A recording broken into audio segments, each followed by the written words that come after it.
Olá! Hoje nós vamos conversar sobre a idealização da maternidade. Esse foi o tema abordado pela estudante Mariana Rodrigues no seu trabalho de conclusão de curso Quem Cuida de Quem Cuida. E também iremos conversar com o professor orientador do projeto, Guto Neto. Mariana, de onde surgiu a ideia de abordar esse tema? Eu acho que as pessoas precisam discutir a romantização da maternidade. Então é um tema que precisa ser discutido. Tem pouco artigo, tem pouco filme que fala sobre isso. Hoje em dia fala-se muito isso na internet, então quanto mais material tiver, melhor. Mais entrevistas, mais pessoas que sejam pessoas de verdade falando, é isso? Isso, é por uma visão mais humana e menos técnica. Então, por uma visão de quem passa. E óbvio que a gente teve uma especialista também, mas eu acho que quem passa, quem sofre na carne mesmo é quem deveria falar sempre. E foi difícil falar com as entrevistadas sobre a maternidade? Foi emocionante para algumas, foi profundo para algumas, porque elas tocou, elas falaram coisas que talvez elas nunca tivessem pensado antes. Então acho que tá aí um outro ganho do filme também. Muitas se emocionaram falando sobre a maternidade, não é? Sim, são histórias diferentes, né? E convivendo e vendo como é difícil a jornada da maternidade. Elas mesmas se emocionam, elas se dão conta de que elas têm essa força que talvez elas nem soubessem que elas tinham. E o que mais te marcou fazendo esse documentário, nessa questão sobre a idealização da maternidade? O que te tocou conhecendo esse lado? Eu acho que é um documentário importante para quem quer ser mãe, para quem não quer ser mãe. Então, assim, eu tenho o desejo de ser mãe, então não é uma coisa fácil, aparentemente não é uma coisa... a maternidade não é fácil, né? São várias fases, você está criando uma vida, você é responsável, obviamente deveria ser junto com o pai, responsável por criar uma vida, o que não acontece muitas vezes. Mas eu fiquei muito tocada com a dificuldade, com os problemas enfrentados que são diferentes em cada uma das personagens.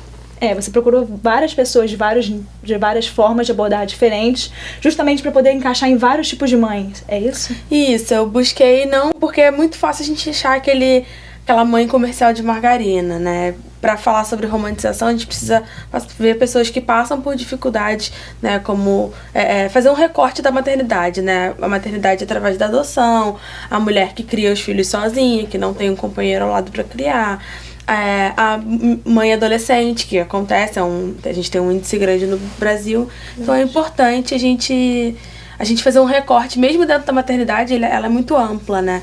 Ela pode vir de maneiras diversas. E você passou a ver com outros olhos a maternidade? Eu acho que sim, com certeza. Já pesquisava, já estudava, mas ver e ouvir, né, milhões de vezes depois, revendo o vídeo, revendo o filme todo, passei a ver de um jeito diferente. Então agora você deve dar mais valor às mães.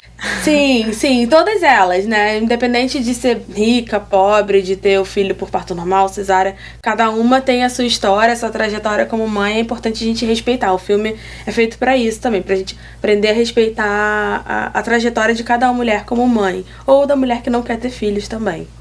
E de onde surgiu a ideia do nome, do título do trabalho? É uma frase que é muito falada na internet entre as mães, né? Porque as mulheres, elas estão sempre predestinadas a cuidar. E aí, quando a gente procura quem cuida delas, não tem por trás. Assim, muitas vezes elas têm problemas da maternidade mesmo, como a depressão pós-parto, e não tem ninguém buscando isso, ninguém para dar um suporte, não tem uma rede de apoio. Inclusive, uma das mães entrevistadas, ela fala, é aquilo, quem cuida de quem cuida. E aí, assim, eu tinha um outro nome, e aí eu acabei no meio do caminho mudando o nome para esse, porque eu acho que deixa uma pergunta, né, no ar. Eu acho que o filme responde essa pergunta. Por enquanto, não tem ninguém se preocupando em cuidar dessas mulheres. A gente nunca pensa nesse outro lado da mãe. É verdade. E o quão importante foi ter um professor orientador homem nesse trabalho? Eu já tinha certeza que eu ia escolher o Guto, assim que eu pensei em fazer um documentário, porque por mais que ele seja homem, ele talvez não entenda, não viva a situação, ele não vive as situações que aquelas mulheres vivem, ele tem um olhar sensível, né, pra questão técnica também, e também é uma pessoa de um coração enorme, é uma pessoa super sensível, que eu acho que acrescentou bastante também. O olhar dele foi um olhar que acrescentou, que fez o filme, que fez toda a diferença no final do filme. O quão importante foi o Guto? Sem dúvida foi uma experiência, toda experiência de orientação de um trabalho de conclusão de curso, quando vem de um desejo, né, do aluno, e foi o caso da Mariana, né, quer dizer, ela tinha o desejo, ela trouxe um afeto junto com a produção, a realização desse filme. É sempre muito prazeroso para quem orienta, né, porque é uma relação muito próxima à orientação, né, a sala de aula pode ter essa relação também, mas a orientação ela impõe, eu digo assim, mesmo que essa relação seja próxima. E eu gosto quando ela é afetuosa. Eu acho que a educação tem que passar pelo afeto. Então, assim, quando o projeto da Mariana chega, né, quer dizer, ela traz uma ideia que vem carregada desse desejo. Então, assim, foi muito prazeroso, lógico, assim, e desafiador, porque é sempre desafiador, né? Os temas, eles vêm com a visão do aluno, com as dúvidas do aluno, e vêm com as questões, em especial no campo da produção, as questões que aparecem. O documentário é um gênero que nos coloca numa linha muito tênue, né, assim, entre o sucesso e o insucesso, né, diante do mundo, porque o mundo ele está ali se apresentando e a gente tem que fazer escolhas para captar esse mundo. Então essas escolhas podem ser bem-sucedidas como podem não ser bem-sucedidas. E ela passou por esses desafios, né? Passou pelas aflições, né? Até que ela foi se apropriando daquilo que estava acontecendo, foi entendendo melhor o material que estava chegando para ela, e aí ela foi encontrando o filme possível dentro desse material, né? Porque é também uma escolha, e essa escolha tem que ser soberanamente feita por aquele que dirige o filme, né, de qual vai ser a narrativa, né? Assim, a narrativa é um pertencimento dos personagens, claro, mas é também um pertencimento daquele que dirige o filme, né? Que faz essas escolhas, e a Mariana soube fazer essas escolhas. A gente trabalhou de uma maneira muito aberta, muito franca, ela estava muito aberta para receber material, foi pesquisar, foi ver, foi ler, para a gente poder trabalhar na orientação, e aí teve todos os méritos, né, que a nota refletiu, né, a avaliação dela refletiu todos os méritos que ela teve realmente na realização desse filme, que é um filme relevante, é um filme atual, não é um filme datado, né, é um filme que reflete um contexto social, né, que é muito presente, muito próximo da gente, né? E no final você passou a valorizar mais as mães? Eu sempre valorizei, né? Acho que assim, valorizo a maternidade e valorizo sobretudo a presença da mulher, né? Assim, eu acho que isso não tem nenhuma hipocrisia, né? Às vezes a gente vê assim, uma defesa, assim, mas é aquela defesa que no discurso por trás dos panos é um discurso, né, misógino, um discurso preconceituoso. Não vejo assim. Eu acho que é uma sociedade que precisa definitivamente, né, enxergar o quanto a mulher é um ser humano absolutamente forte, criativo, presente, importante, tem que conquistar mais espaços, né? Acho que essa sociedade já mostrou historicamente que a predominância ou a prevalência do poder masculino já deu muita confusão, né? Então precisa ter um equilíbrio mesmo, né? A mulher precisa ter esse empoderamento mesmo, e a gente tem mais que olhar para isso com igualdade, porque não tem sentido você diferenciar ou você subjugar, né? E qual o aprendizado que os dois levaram realizando esse documentário? Eu fiquei super feliz, super satisfeita, de uma visão técnica, né? Porque acho que pegar e praticar mesmo, e dirigir, e produzir ao mesmo tempo, e marcar e tudo. Foi a primeira experiência que eu tive, mesmo já tendo trabalhado em TV, então essa coisa da direção, da produção mais pesada. E sem contar nessa coisa de você saber ouvir, saber que o filme você dirige, mas o filme não é só seu, assim, o filme é dos personagens, né? Quem vai te dizer para onde o filme vai não é você, quem vai dizer são os personagens, principalmente quando você fala de documentário, de não ficção. Da vida das pessoas. Da vida das pessoas, quem vai te dizer para onde o filme vai são os personagens. Foi isso que eu mais aprendi com o Guto também. Não, para mim, olha, eu sempre digo, assim, quando a gente começa uma jornada, a jornada do processo de educação, né, que sempre são processos de educação, que a gente está falando sobre isso, né. No caso em especial do TCC, eu sempre digo, Mariana deve se recordar disso, a gente está começando uma jornada pela excelência, né, pelo lugar mais alto, né? Eu sempre digo isso na primeira reunião que a gente tem. No grupo. Então, assim, é isso que você está topando? É isso que você está trazendo? E é claro que eu já sabia a resposta da Mariana, eu já conhecia Mariana, conhecia muito menos, né? Assim, era uma convivência, foi pequena, na verdade, a convivência em sala de aula, né? E também isso me gratifica muito, né, quando essa convivência, por vezes, de uma disciplina já serve para estimular o aluno a me oportunizar a trabalhar com ele em mais um momento. Então, assim, é um aprendizado sempre renovado, porque é um novo ser humano que eu acredito que eu conquisto para meu campo de amizades, né? Então, assim, é mais uma amiga para a vida, né? Que daqui a algum tempo vai me revisitar, vai estar bem-sucedida, né? Vai estar experimentando novos projetos, e eu tenho certeza que fica ali uma sementinha de tudo que a gente conversou e do que ela viveu no campo, do que ela filmou, as pessoas com as quais ela conviveu.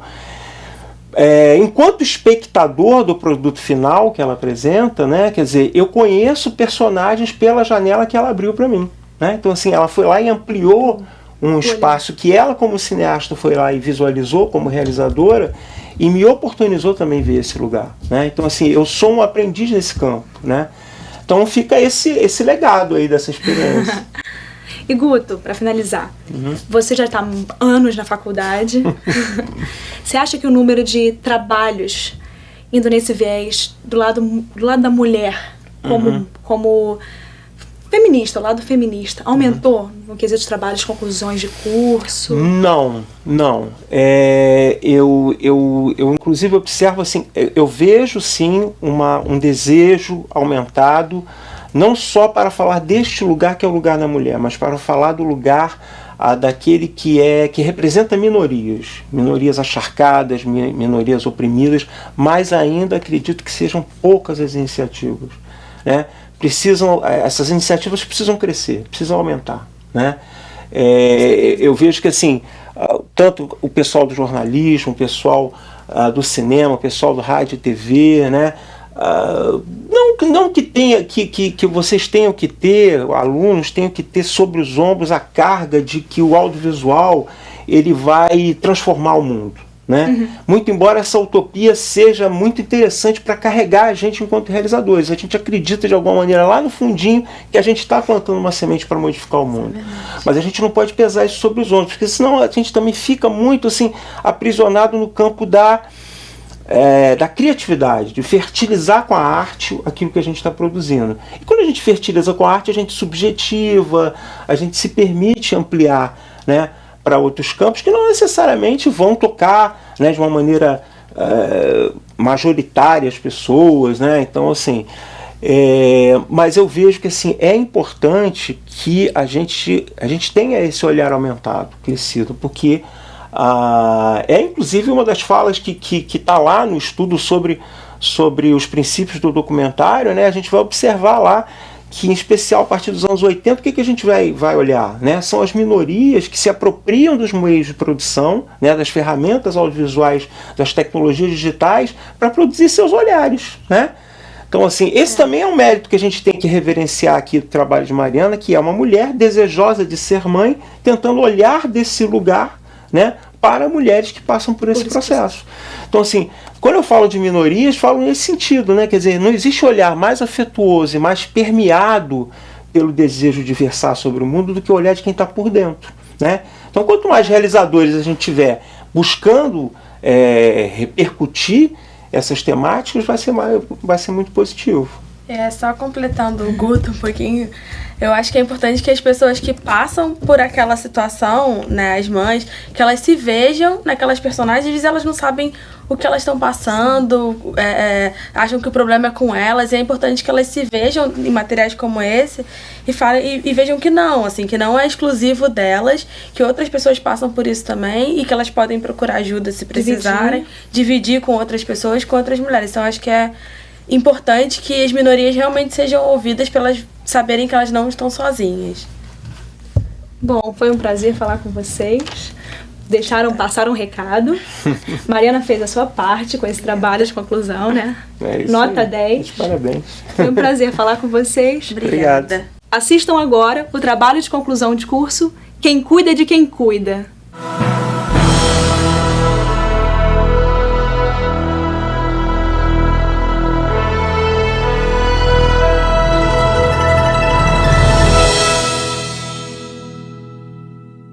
Mas a condição que poderia, assim, embasar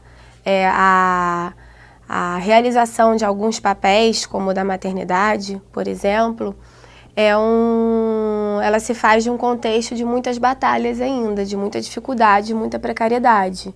Isso com certeza vai impactar no tipo de maternidade, ou no estilo de maternidade, ou na forma de se exercer a maternidade que a mulher vai encontrar.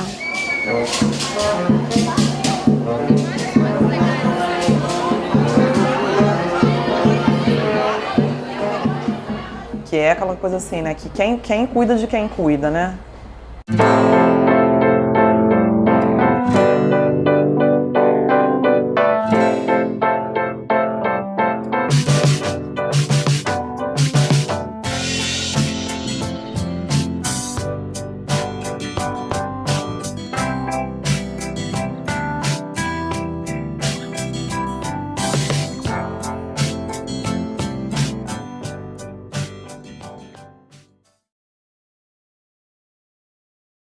Meu nome é Renata Rodrigues, eu tenho 39 anos, eu sou jornalista e tenho 2 filhos. Meu nome é Tayane, eu estudo e vou fazer 17 anos. Meu nome é Luciene, eu tenho 34 anos, sou doméstica, é eu, a minha filha, meu filho e a minha neta. Eu sou Camila Augusta, professora das Faculdades Integradas L. Alonso, aqui na faixa. Hoje, de quase 36 semanas. Então, o Gael vai nascer agora em outubro, na primeira semana de outubro. Meu nome é Ana Paula, sou mãe da Maria Eduarda, o nome do meu marido é Jorge. A gente resolveu fazer a adoção da Duda. Sou dona de casa, resolvi me dedicar a cuidar dela, exclusivamente a viver para ela nesses primeiros momentos de vida dela, pelo menos até os 3 anos.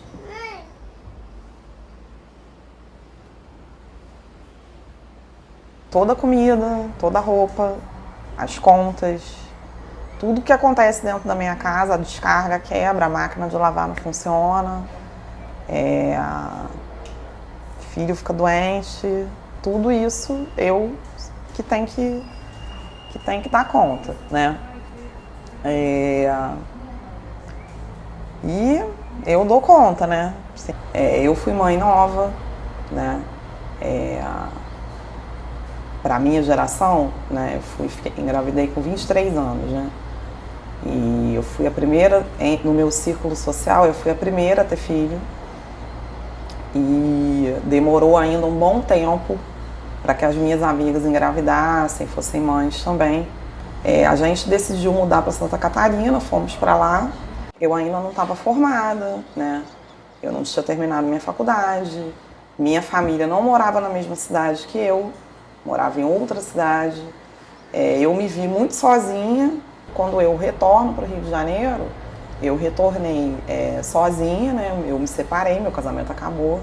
Meu ex-marido decidiu ficar em Santa Catarina. E aí é o desafio, assim, né? De agora estar sozinha, numa cidade grande, voltar para o mercado de trabalho, né? E assumir o cuidado de 2 filhos. Meu marido é super parceiro nessas horas, né? Ele é parceirão, tá dizendo que vai fazer tudo, que ele vai acordar de madrugada, que ele vai coletar o leite e vai dar na xicrinha. Eu sou separada do pai deles. Ele não é muito presente, até porque ele é uma pessoa que hoje ele tem outra família. Ele era próximo, bem próximo, ele vinha aqui todo dia, só que a gente teve uma briga. Nessa briga eu pedi para ele não procurar mais ela. Mas a avó dela procura ela, ele manda recado. Eu peguei uma responsabilidade que, na verdade, a responsabilidade é dele. Se ele tiver que ficar com ela sozinho, ele se vira, ele dá comida a ela, ele cuida dela, ele cuida da casa, super tranquilo. A minha vontade, embora com um pouco de medo, era ter parto normal, né? Eu fui a 5 médicos em Niterói até encontrar um que pudesse fazer parto normal comigo. Fui parar numa médica muito bem referenciada, mas já na segunda consulta, depois dos primeiros exames, ela já havia me dito que ela não poderia fazer parto normal porque ela tinha uma agenda fechada para clientes que já eram dela, parto normal. Alguns outros médicos que eu gostei muito, só que a maioria deles já não fazia mais o parto normal. Super triste isso, né? Você fica desesperado, você gosta do médico. Infelizmente, depois que a gente casou, eu comecei a fazer o tratamento para engravidar. Aí a gente descobriu que ele não poderia ter filhos e aí partimos para adoção, que já era o que a gente mais desejava fazer, que era adoção. Tipo assim, ela foi uma gravidez complicada, tava na costela. Aí eu só descobri com 8 meses, a gente desconfiava. Mas nada, tudo dava negativo, entendeu? Aí eu descobri, no dia que eu fiz 8 meses, eu descobri. E foi tudo muito rápido. Ela não tinha corpo, ela não enjoava e ela misturava todo mês. A minha preparação está sendo orientação médica, tanto médicos amigos da família, médicos da família, meu obstetra. Tenho ido a palestra sobre aleitamento materno, minha vontade é amamentar mesmo, preparando o seio para isso.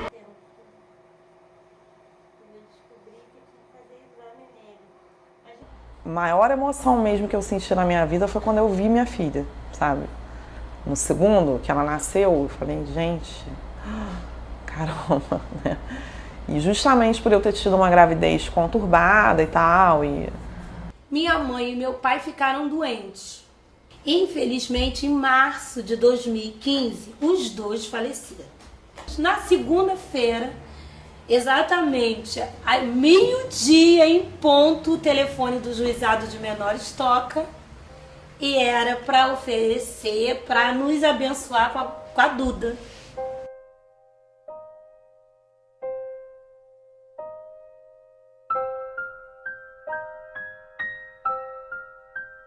Eu sempre fui durona, né? Mas óbvio que você se emociona. Né? Um momento só assim, você e ele tá no seu peito, ele tá te olhando com aquele olhão regalado e mamando. Óbvio que isso é tocante, né? Emocionante. Aí depois veio a Vitória. eu fui o que em inglês, né, tem um nome para isso, que eles chamam de soccer mom, que é aquela mãe que vai pegar no balé, levar no futebol, leva na escola, leva no médico, leva no dentista e tal. E tive que viver essa angústia também de ser essa mulher que eu sou. Eu sou uma mulher urbana, eu sou uma mulher, entendeu? Urbana, com uma cabeça, né, de cidade grande, aí quer dizer, de estar numa cidade pequena, parar de trabalhar, ver de uma certa maneira a sobrevivência, a continuidade até da minha carreira ameaçada por uma situação assim, justamente de que eu estava assumindo um lugar como mãe, como mulher, assim, muito diferente daquele para o qual eu tinha me preparado durante muitos anos, né? E isso foi muito sofrido. Eu tive essa experiência, assim, de me dedicar, que talvez é uma coisa que muitas mulheres da minha geração também já não têm, que é essa coisa de ficar em casa, né? Voltar pro lar, assim, ficar sem trabalhar e tal. Como pobre, eu faço o que eu posso, entendeu? Ela, tipo assim, ela não tem necessidade, entendeu? Às vezes ela vai pro serviço até o dia de domingo, entendeu? E ela não tem essa necessidade, é tudo isso pra me ajudar, entendeu? E a gente já tinha combinado que o dia que ela chegasse, quando chegar o neném, eu vou parar de trabalhar pra me dedicar ao neném, né? E tô indo. Eu parei minha faculdade, eu fiquei um longo tempo sem estudar. Eu pensei mais nos meus estudos também, entendeu? O plano era ela terminar os estudos, fazer uma faculdade. Toda mãe sonha com isso, né? Se formar direitinho. Aí ela teve que parar a vida dela toda. Ela ficou 1 ano e meio sem estudar. E isso quando você fala assim, você acha que você não vai dar conta e tal, quer dizer, eu acho que mãe sempre acha isso, assim. Sempre tem essa, né? Porque todas essas piadas, mãe é um bicho culpado, mãe. A gente se cobra muito, assim, né? Independentemente dos outros estarem cobrando. Mas a primeira não chegou a ser uma dificuldade, mas uma preocupação. Vai pegar, não vai pegar, né? Você fica tenso com isso. Como vai ser? Será que vai dar conta? Será que não vai? Não, as pessoas me julgavam assim, nova, tá tá repetindo o erro da mãe, porque minha mãe também foi mãe cedo. Já aconteceu comigo, eu também fui mãe muito nova, eu tenho uma filha de 20 anos. Me magoou, mas depois que ela nasceu, eles veio cheio de falsidade. Aos 4 meses, ela nasceu perfeita. Aos 4 meses, ela veio apresentar muitas crises convulsivas. Tinha dia que ela tinha 18 crises convulsivas. Aí levei ela para o hospital da posse. Aí quando cheguei lá no hospital da posse, eles fazendo um exame para saber o que estava acontecendo com ela. Ela ficou 20 dias internada. E veio descobrir que ela tinha um cisto na cabeça. E tem hora que eu pensava que eu não ia aguentar, assim, de ver a situação, porque é só quem está dentro do problema que sabe que é isso. É muito triste. Ela, com 4 meses, ela já botava mamadeira na boca, ela já estava quase engateando e de repente, assim, parou. Um filho ou filhos é muita demanda, sabe? É demanda durante um tempo física, porque você tem uma criança ali, entendeu? Que não sabe fazer nada sozinha, né? É para tomar banho, para comer, né?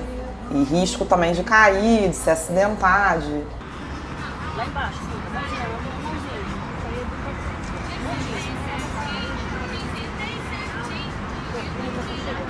aí é eu, ela, a bolsa, arrumar ela, me arrumar, sair. Aí isso me cansa muito. Então esses sacrifícios que a gente faz, que eu nem chamo de sacrifício, né, rotina, mas isso cansa muito. Eu me sinto muito cansada, porque aí é dedicação o tempo todo. Às vezes as pessoas falam assim, não é tudo isso, é porque as pessoas não estão dentro do problema. E muita gente acha, vou mais, assim, ainda acha que por você ser mãe e por você ser mulher, é isso aí mesmo. Do que você tá, afinal de contas, assim, não era isso que você queria? Então, aí eu fico só eu sozinha para resolver tudo, para fazer compra, e com ela, e carrinho, e bolsa. Isso eu fico muito angustiada. Eu queria que ela andasse logo, é muito ruim, entendeu?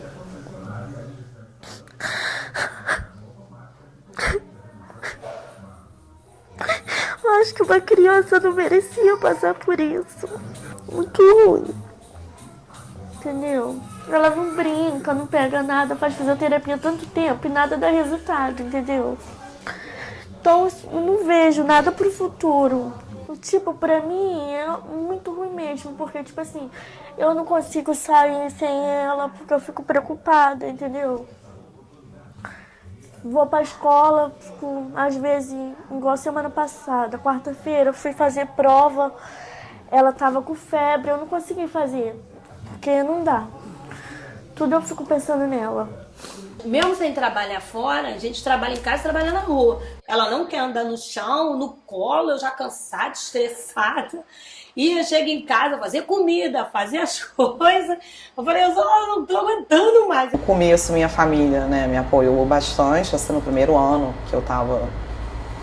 Realmente, acho que se não fosse... E sempre o apoio, assim, das mulheres, né, das outras mulheres.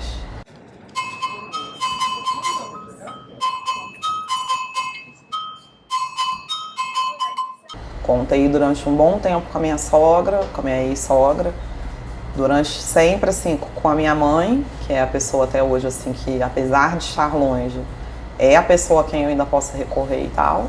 Eu faço parte de encontros de casais da igreja católica, que eu sou católica. Então a gente fez um grupo de casais. Então nesse grupo de casais a gente se encontra muito, todos eles são pais na mesma idade da Duda, ou um pouco maiores. Bom, eu me espelho nela, porque a minha mãe é pai e mãe, e eu também sou pai e mãe, entendeu? A minha mãe é tudo pra mim. Então, assim, eu peguei essa responsabilidade. Eu não posso virar as costas pra minha filha, muito menos pra minha neta. Eu tô aqui pra ajudar elas no que eu puder. E as próprias mulheres, nessa coisa que eu tô te falando, as próprias mulheres, as próprias mães, vamos combinar, vamos falar a verdade, também cobram muito umas das outras. Tiro por uma amiga minha que tem minha idade, ela fica falando que quer ser mãe. Só que eu falo pra ela, não seja mãe, agora não. Você não suporta ver um filho passando por coisas ruins, entendeu? Você queria estar ali no lugar dele. ela depende de mim, porque se não fosse eu, o que seria dela? Eu sofro, não tô te falando que, né, mentira, assim, não é... Sofro muito com essas coisas todas, entendeu? Mas eu tenho uma capacidade grande, assim, de rir, rir disso, sabe?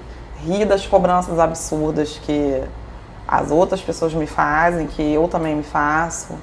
Rir de mim mesma, rir da minha neurose. Acho que não é à toa que eu criei...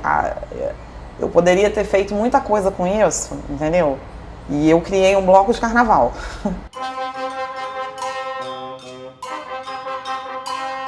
Porque tem algumas mulheres ali que são mães solteiras, sabe? E a gente... isso é uma coisa que apareceu assim nas últimas semanas e tal. Como trazer essas crianças para dentro do bloco cada vez mais, porque não faz nenhum sentido a gente fazer uma coisa que exclua essas mulheres ou os filhos delas, assim, imagina, muito pelo contrário. Então, para mim, a maternidade é tudo. Não existe coisa melhor do que a maternidade. É o nirvana e logo depois é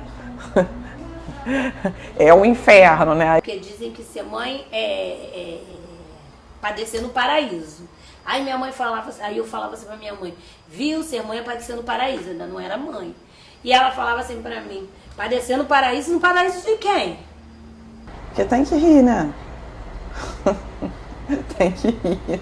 Tem hora que só isso mesmo que salva. Eu vejo muito, assim, já através do trabalho, o quanto que essa idealização e o quanto que esse papel, o quanto que esse lugar, essa promessa desse gozo, essa promessa de felicidade, essa promessa de completude, ela é uma promessa muito perigosa. É uma promessa que causa sofrimento, é uma promessa que, sobretudo, ela não é realizável.